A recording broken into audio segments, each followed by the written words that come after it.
Let's talk a little bit about being the craft of being a sound professional. Um, what are the most important elements of sound design? Of sound design, that's improved so much, and no longer are people like I was called mixers. They're called sound designers. This is an uphill name for them, but it's still the same job. Uh, the important features, of course, starting now with all of the technology where it is, the one thing that is a variable in doing a movie or TV or anything is microphone placement. So whether you have a guy on a fishpole or a boom or placing mics around, that is the primo consideration. It's the only place now where there could be a physical error in things happening. And from that point on, it's pretty well taken care of by technology all the way, not to underrate the jobs of the people that are doing it, but they have the tools there, and that's all they have to do is perform with them. Whereas the physical act of getting a mic in place, to me, is still one of the most important items. uh, that's about the way it goes. You can go in any, depending on how professional you want to become. You can go into any degree of leasing, renting, or purchasing places and get something that'll give you excellent digital sound now. I'm not a digital, I'm not a big lover of digital sound, but it's getting so much better. I can put up with it now. Why don't you like it? There are, especially as the time this dinosaur that I am, left the business and analog was going out and digital was coming in, there was a falseness at both ends, top end and bottom end, that was very tiring to work at. The frequencies were not natural frequencies. They were fraudulent frequencies, and in music especially. But now they have some methods of improving that and enhancing it and making it better. But that's why I didn't like digital, but I'm learning to live with it. The old goat is coming around. Now, in your business today, do you use digital in terms of the lab Uh, machines? in the laugh machines, yeah, it is. It's computer, but the original tracks are recorded on digital. Can you tell the difference? And dialogue, not so much. Once it's gone out into an acoustical situation, the ambience of the surroundings sort of swallow it up, But when it's gone directly from either synthesized or real music, and it's right from instrument to recording medium, I don't know. I don't think I can tell it anymore. Of course, my hearing isn't what it used to be either. What is automated dialogue replacement? Automated dialogue replacement is ADR is uh, when lines are muffled or when there's a misreading or a choke or a cough. The person, the actor, can go in and watch himself on the screen, listen to a repeat, repeat, repeat of the original line, get the rhythm of it, and then read off a new one. There are some actors can do that with no rehearsal, but for example, Barbara, our singer friend, bring me Karen, help me. Our Streisand? Yeah, Barbara Streisand can not only hit the exact mouth movement, but she can hit the exact note a cappella, and she blows me away. Did you work with her a lot? Not a lot, enough. She's not an easy person to work with. What does a re-recordist do? Re-recordist? Re-recordist is what's given to the person, which now they call a sound designer, who works, as I did, behind a console And as I say, it's usually a three-man team, plus, if it needs an audience reaction machine, a four-man team. And they take the original tracks that the recordists have done, the re-recording mixers, or the recording mixers, pardon me, from the live set or the live situation. They're the one that takes those tracks that are provided and treat them, whether it's with reverb or with some kind of change of tonality to bring them to match or to the restrictions, the window that they want to be going through. What about Foley? What is that? Foley, I knew Mr. Foley. Jack Foley was,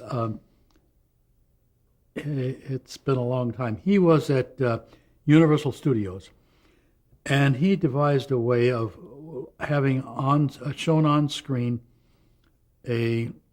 whatever you want to see, of people walking down the street or anything that someone was doing, slapping faces, anything like that, and stand in front of the screen with microphones, depending on what surfaces. Maybe a Foley room usually has sand, concrete, wood, flooring, and putting on high heels if necessary, and matching footsteps or any other movements they want to simulate and put into the picture.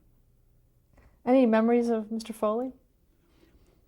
Well, he was alone, and I was amazed that Foley, wherever I went, within 2 years, every place I went, it was called Foley.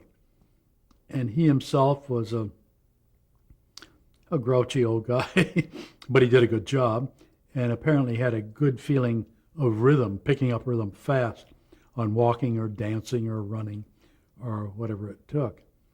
And of course, now they have wonderful Foley operators all over the industry. Some of them are dancers by profession, but they do great jobs, and it's mainly getting the rhythm right away. Did you ever record your own sound effects? My own sound effects? Yes, I had to. For among other things, we did quite a few sports things where I'd get a gong, a fight gong, or put on a pair of gloves and slap myself around, and things like that, which was sort of a local Foley to put on the audience reaction machine to mix with the other effects, baseball cracks, this kind of thing. Did you do a lot of sports work with the machine? No, not a lot. More of sports audiences, that was our bag, and so we did mostly sports audience work, but there were some of the smaller productions that didn't want to involve more than one, so they'd ask me to do it. And it's pretty hard to watch the bat, ball coming toward the bat, and then with your eyes, your fingers, and the delay of the machine making the bat crack in the right place. So it isn't a great way to go.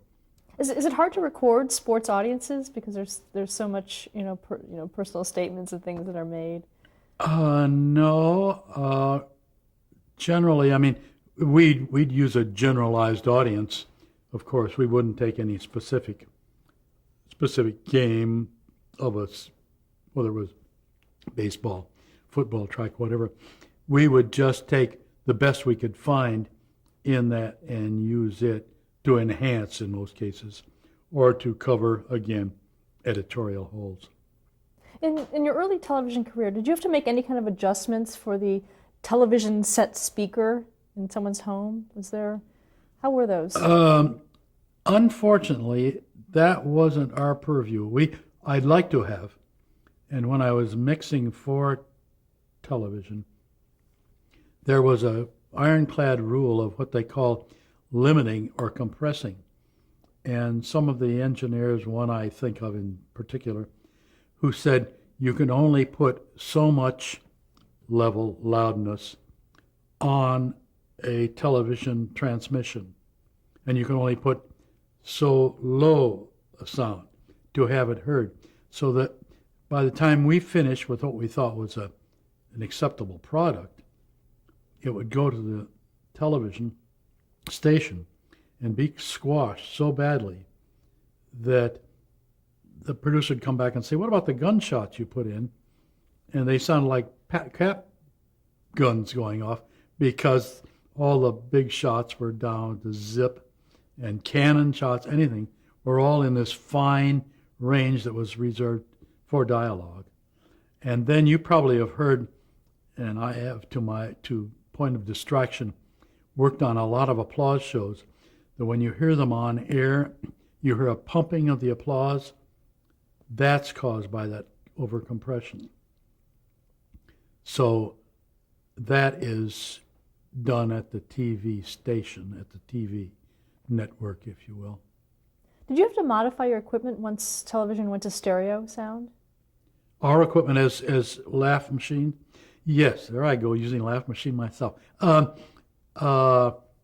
We did to a great degree because in the beginning they used to take the audience reaction track, even though the rest of the show and the music and all was done in stereo.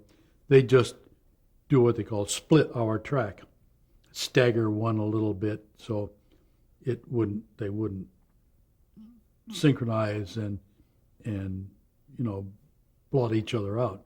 And so we had to use all new audiences. Then we had to get all stereo audiences and throw out all the old pre-stereo, mono, and go to stereo, in which case what took one track now took two. So it was an expansion, yes. Could you tell the difference? I mean, can you kind of hear where one side of the audience is and the other side is? Do you have to try to do that oral balance? Oh, yeah. Most good re-recording rooms are set up with speakers that are set so that you get the full stereo effect. In some cases, in smaller houses, or when I was building and recording tracks, I'd go stereo headsets where I could hear it right ear, left ear, and that would work. You've also worked on a lot of live programming, like the Emmy Awards. Yeah, that is usually not a challenge. As long as there's an audience, you don't make many boo-boos on live audiences. Big shows like the pageants and like the award shows and like telethons, it's all pretty well laid out there so that I don't see any problem if you have any sense of humor at all. If it happens to be there happen to be jokes, if you're at all awake, you can get them all. And it's just a bigger crowd doing what you're used to doing in a sitcom, How do you do that? Do you actually use what's going on and then change the volume levels, or how do you do it for a live show? In a live show, I feed right into the audience track that's being recorded with the audience mics, and I just feed, in most cases, right into them.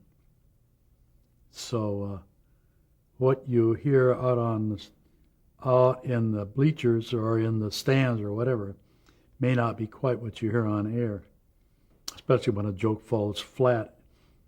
Some of those, not the TV, not the Emmy Awards, but in some of the awards they used to provide a lot of wine to the tables when the guests all had tables, and I can remember a few of them. And by the time the show was underway and the audience had eaten and the wine had been consumed, joke after joke would fly right by them because they weren't quite in tune. Were there ever times on any of your shows where like something would happen accidentally and a laugh would get generated accidentally, or? I'm trying to remember if that ever happened to me. No, I think if it ever took off, we would be hands-on enough to douse it immediately. Yeah, I can't remember it happening. How closely do you work with a director? That, as we talked about earlier, that depended. In the beginning, the director was very involved. And there are still nervous directors, or involved directors, let's say, that want to be hands-on all the way. But nowadays, in most cases that I observed, not only with myself, but with all my peers, the directors have sort of backed off and waited, knowing that if there is a mistake or something they don't like, they can bring it back or add to it or subtract, having with it already being recorded. How closely do you work with editors? In the early days, a lot. Sound editors were a big part of it. Now they're generally removed, and what we receive in the case of audience reaction, excuse me, there is no, we don't work together at all. But in the earlier days, they would cut tracks of the original audience, and we would work with them and say, hey, can we bridge this a little longer or get this thing a little shorter or something, so we can put a tail on it or put a head on it instead of just cutting a full laugh in between two words. Now, for each show that you did you have to take your equipment to the post-production facility? Yes. And that was my big problem with Mr. Douglas's machine, because it was a monster. And then when we built our machines, we built that with very much in mind. And then on all the machines, I put trundle wheels and a handle. It made it look like more or less like a shopping cart. But anyway, we got from parking lot to stage and back. And then those would be packed. We had one breakdown set that for distant locations, we break the machines in half and put the two units in two separate travel cases, more or less. Did you ever have times where you had technical difficulties? Like, say, on a live show? Yes, we did, come to think of it. I was working with one director and in a truck, and he was very, very volatile. And every time he'd want anything, he was throwing his head back. He broke my glasses because I had to sit right behind him. And the first time I broke my glasses, it's okay. But the next time he knocked all my wiring loose. So then I was off the air for a little while. There wasn't anything we could do. So we went on with silent spots, I guess. When did you retire from the business? Totally retired in I thought it was 1993, but I just looked and it was 1995. I did one more pageant, and it was also maddening that I pled old age and walked away, but after the show was over, of course. But retired from the company and turned the company over to the new owners and crew in 1989, and from then on it was just working as prescribed with them. When they needed me, I'd fly back down and be there. How big was the company when you left it? When we left it, for the time there was my wife, who was our accountant bookkeeper, and my brother, before he left in 80, and myself. Then we hired two new gentlemen, trained them, turned them loose with machines, which took some of the load off of our back. And then when I left, I hired one more guy and trained him to take my place. And then since that time, they had one young man who was doing those foreigns we were speaking of. He was doing the laugh tracks for the foreigns, and he became very good at it. In fact, I think he's marvelous now. So right now in the existing Sound One, there is Craig Porter, the Presidente, and Rick and John and Jack. So there are the four of them. And how many machines? Four. Actually, I think they have units. Those are breakdown. It goes now in the computer sense. They have more or less a laptop control with the keyboard. Then they have a heavier unit that contains all of the computer components. So I think they have a breakdown of sort of any part you want to make another one. But there are only four working all in one piece. What do you think is your greatest career achievement? If I said retirement, I'd really be bitter, wouldn't I? Let me see, my greatest career achievement. I was reading the other day some nice things that people have said in different articles about me. And what it's done for me personally as an individual is taught me to more or less understand people and be sort of an arbiter. It's what I've learned is that an achievement. I think I can bring all the warring parties together now, and then Charlie Douglas, who died at 93, having left a big part of his career, and my having left for 37, 39 years, I think that laughing is a big achievement, that it sort of extends your life, I think. Can't all be genetics. Any career regrets? Yeah, but those are personal. I'd rather leave them behind. How many hours of television do you think you've sat through at this point? I was trying to add up. I know that the amount of shows, television, breaking it into half-hour segments, although some are an hour, which I count as 2 half-hour segments, I figured somewhere in the 30,000